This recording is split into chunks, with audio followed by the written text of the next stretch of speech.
ان کی خراج تحسین جو پیش کر رہے تھے میرے بابا جان کو، بہت فخر محسوس کر رہی تھی کہ اس فانی دنیا کے لیے میرے بابا جان نے اپنی ضمیر کا سودا نہیں کیا، اپنی ایمان کا سودا نہیں کیا، اور ساتھ ساتھ وہ ہمیشہ کہتے تھے کہ زندگی کے ہر میدان میں ساتھ نہیں رہوں گا، تو خود کو اتنا مضبوط بناؤ کہ میرے بنا بھی آپ لوگ جی سکو۔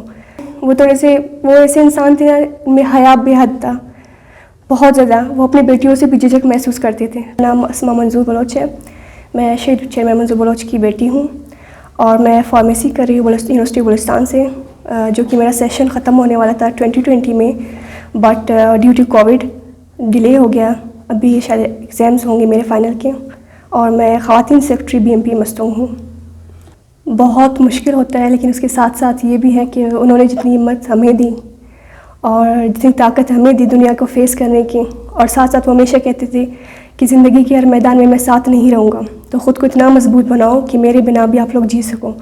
گو کہ ان کے بنا جینا بہت مشکل ہے، لیکن انہوں نے تربیت ہی ایسی کی تھی ہماری کہ مشکل لگ رہا ہے لیکن ساتھ ساتھ چل رہی زندگی۔ بہت 2020 6 جون تھا، یہی ٹائم تھا، اور ہمارے گھر میں قیامت برپا تھا۔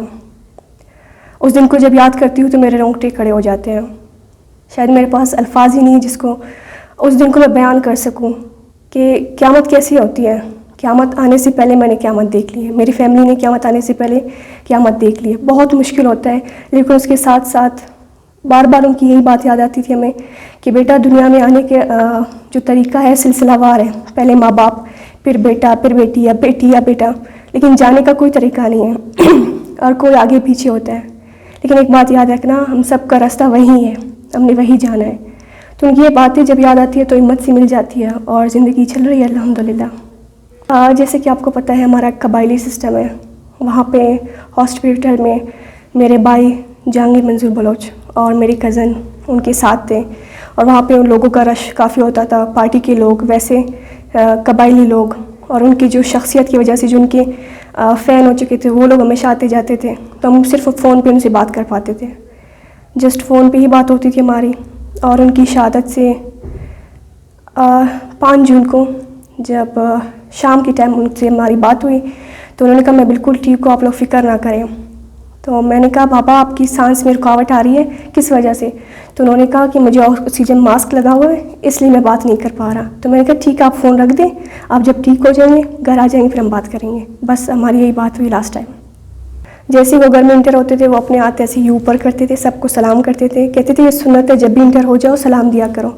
پھر ان سے گلے ملتے تھے ہم لوگ، تو وہ کہتے تھے وہ ایسے انسان تھے ان میں حیا بے حد تھا، بہت زیادہ۔ وہ اپنی بیٹیوں سے بھی جھجک محسوس کرتے تھے، تو ایسا تھا جیسے ہی وہ آتے تھے سب سے سلام، سب سے پیار سے ملنا ان کا معمول یہ تھا، اور چاہے چھوٹی بیٹی ہو یا بڑی بیٹی ہو یا درمیانی بیٹی ہو، انہوں نے کبھی فرق نہیں کیا ہمیں پیار دینے میں۔ ہمیشہ ایک سارا کا سب کو، ہر کسی کا الگ سے رشتہ تھا اپنے باپ کے ساتھ۔ میرا رشتہ الگ تھا، شہریار کا رشتہ الگ تھا، جہانگیر بھائی کا رشتہ الگ تھا۔ انہوں نے ایسے بنایا تو وہ باپ نہیں تھے، وہ بیسٹ فرینڈ تھے۔ میں نے جیسے بھی ابھی ذکر کیا اپنی اسپیچ میں کہ اگر مجھے ہاسٹل میں کوئی مسئلہ ہوتا، روم میٹس کا مسئلہ ہوتا، فرینڈس میں کوئی ٹینشن ہوتی، میں ان کو میسج کرتی، وہ پہلے تسلی سے میری بات سنتے، پھر مجھے بتاتے، مجھے سمجھاتے کہ لائف کو کیسے ہینڈل کرنا ہے، زندگی کی مشکلات سے کیسے گزرنی ہے آپ نے۔ تو ان کی وہ باتیں آج بھی مجھے یاد ہے۔ آج بھی اگر کوئی لائف میں 1 سال گزرنے کے باوجود اگر میں کسی بھی مشکل راستے میں پھنس جاتی ہوں تو میں ان کی وہ باتیں یاد کرتی ہوں کہ انہوں نے بہت فخر محسوس ہو رہی تھی مجھے جب میں ان کو دیکھ رہی تھی، ان کے ورڈنگز کو، ان کی خراج تحسین جو پیش کر رہے تھے میرے بابا جان کو، بہت فخر محسوس کر رہی تھی کہ اس فانی دنیا کے لیے میرے بابا جان نے اپنی ضمیر کا سودا نہیں کیا، اپنی ایمان کا سودا نہیں کیا۔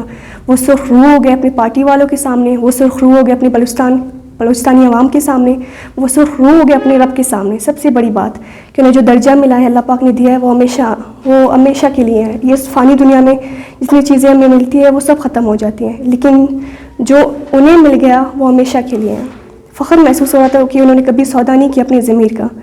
گو کہ ہم نے بہت مشکل حالات گزارے، بہت غربت میں زندگی گزاری ہم نے، بہت مشکل۔ جو ہمارے قریبی رشتہ دار ہیں، جو پارٹی کے جو خاص لوگ ہیں، یعنی کہ کیا کہتے ہیں CC کے ممبرز ہیں، ان سب کو بہت اچھے سے پتہ ہے کہ منظور بلوچ نے اپنی زندگی میں کتنی مشکلات دیکھی، لیکن اس کے باوجود انہوں نے کوئی چیز یا کوئی کیا کہتے ہیں چیزوں کا، مراد کا کوئی تقاضا نہیں کیا انہوں نے۔ یہی میرے لیے قابل فخر ہے۔ مجھ سے اکثر لوگ پوچھتے ہیں کہ آپ کے بابا نے وراثت میں آپ کے لیے کیا چھوڑا، تو میں کہتی ہوں میرے بابا نے ہمارے لیے وراثت میں قابل فخر وراثت چھوڑا ہے ہمارے لیے، جس میں شعور ہے، علم ہے، فلسفہ ہے، جہد ہے، اپنی نظریات پہ ڈٹ کے قائم رہنا ہے. ضروری نہیں جائیداد ہو، آج ہے کل نہیں ہے، لیکن جو نام وہ ہمیں دے گئے وہ قابل فخر ہے. شاید ہی کسی کے پاس ایسی وراثت ہو جو ہمارے پاس ہے، اور مجھے اس وراثت پہ فخر یہی کہ سب سے پہلے یہ بات کہ میں نے ایک پولیٹیکل گھر میں اپنی آنکھ کھولی ہے. بچپن سے یہ چیزیں دیکھتی آ رہی ہوں اور یہ چیز میرے خون میں شامل ہے. میرے بھائی، میں، یہی ہماری وہ ہے سوچ ہے، یہی ہماری مقصد ہے کہ بابا جان کا جو مشن تھا اس کو آگے لے کے جانا ہے. جانتی ہوں اچھے سے کہ مشکلات بہت آئیں گی زندگی میں، کافی لوگ ہوں گے جو ہمیں آگے بڑھنے نہیں دیں گے، بہت اچھے سے جانتی ہوں. یہ فانی دنیا ہے، اس کے لیے لوگ کچھ بھی کر سکتے ہیں، لیکن جو ہمارا مقصد ہے، جو ہمارا نظریہ ہے، جو ہم نے ایک گول سیٹ کیا ہے کہ اپنے بلوچستان کے لوگوں کے لیے بہت کچھ کرنا ہے، نو میٹر واٹ ہیپنس.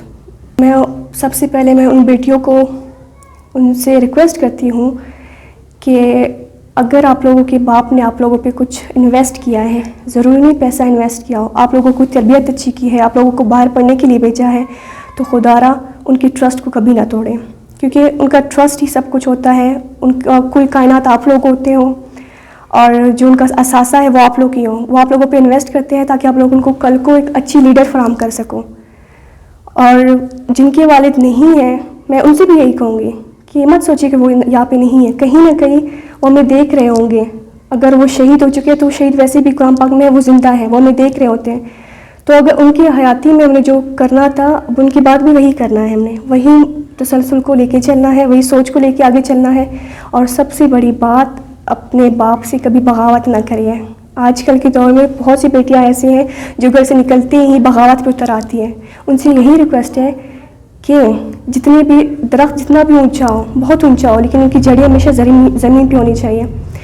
اگر باپ اور بھائی آپ کے ساتھ ہیں تو دنیا کی کوئی طاقت آپ کو ہرا نہیں سکتی.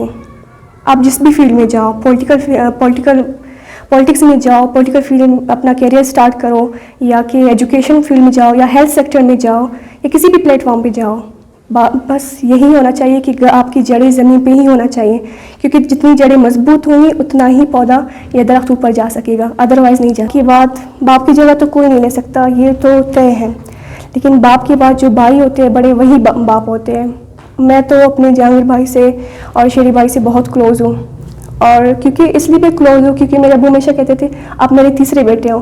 تو وہ مجھے چیز فیل ہی نہیں ہوا، احساس کمتری ہوئی نہیں کہ میں بھائی ہے اس سے مجھے تھوڑا سا پیچھے رہنا چاہیے یا یہ کرنا چاہیے. نہیں، باپ نے وہ چیز ہم میں ڈالی تھی، تو میرے بھائی بھی الحمدللہ بہت سپورٹیو ہے، میرے جہانگیر بھائی بھی. باپ کے جانے کے بعد جو انہوں نے مجھے سپورٹ کیا، جو میری مدد کی، جو ایموشنلی انہوں نے مجھے سپورٹ دیا، وہ ناقابل بیان ہے. میرے پاس ورڈز نہیں کہ اپنے بھائیوں کی تعریف کر سکوں. ایسا نہیں کہ میں بہن ہوں تو اس لیے کہہ رہی ہوں، لیکن اگر میں الگ سوچ کے رکھوں کہ جس طرح انہوں نے سنبھالا، جس طرح انہوں نے سافٹنس دکھائی، جس طرح انہوں نے پیار دیا، وہ کہیں نہیں ملتا. میں نے تو سوچا تھا کہ میں فارمیسی کروں گی اور اس کے بعد میرا CSS کا ارادہ تھا، لیکن اللہ پاک کو جو منظور، کیونکہ اللہ پاک نے ہمارے لیے پہلے سے ہی سب کچھ مختص کر کے رکھ دیا کہ اس بندے کو یہاں اس مراحل سے گزر کے یہاں تک پہنچنا ہے. جو ہماری چیزیں ہیں، جو ہماری نصیب ہے، جو ڈیسٹینیشن ہے، وہ پری ڈیٹرمنٹ ہے. فارمیسی کرنے کے بعد میرا CSS کا ارادہ تھا، لیکن چونکہ میں پولیٹیکل گھر سے ہوں تو میں نے سیاست میں قدم رکھا ہے. اب فارمیسی کے ساتھ ساتھ میں چاہتی ہوں کہ میں اپنا سیاسی کیریئر بھی آگے لے جا سکوں اور اپنے لوگوں کے لیے کچھ کر سکوں، صحیح معنوں میں کر سکوں. اور جو لڑکیاں ہیں، خواتین ہیں، ان کے لیے میں کچھ کر سکوں، ان کو آگے لے جا سکوں ایجوکیشن فیلڈ میں، اور ان کی جو پرابلمس ہیں ان کو آگے لے جا سکوں، ان کو انکریج کروں. میں وومین کو امپاور ہونا لازمی ہے. جب تک گھر کے مرد اور خواتین ایک ساتھ ہو کے کام نہیں کر سکتے، وہ گھر ترقی نہیں کر سکتا. ہر چیز میں خواتین کا کنٹریبیوشن ہونا چاہیے، چاہے وہ جس لیول پہ بھی ہو. جیسے کہ فاطمہ جناح نے اپنے بھائی کا ساتھ دیا، پولیٹیکل کیریئر میں وہ آ گئے، ویسے ہی جیسے شہید بے نظیر بھٹو وہ اپنے باپ کی جگہ پہ آئے، جیسے کہ ابھی آج کل مریم نواز چل رہی ہیں اور آصفہ بھٹو کر رہی ہیں. تو میں چاہتی ہوں جو ہمارے بلوچستان کی لڑکیاں ہیں، بلوچستان کی مائیں بہنیں ہیں، وہ بھی سیاست میں آئیں. کیونکہ اگر ہم کہتے ہیں نا سیاست سے میرا کوئی تعلق نہیں، لیکن سیاست کو آپ سے واسطہ ہے، انڈائریکٹلی اور ڈائریکٹلی سیاست کا آپ سے واسطہ ہے. تو اس فیلڈ میں آئے، آگے آئے، شعور پھیلائے، اویئرنیس پھیلائے لوگوں میں، اور اس میں اپنا اہم کردار ادا کریں.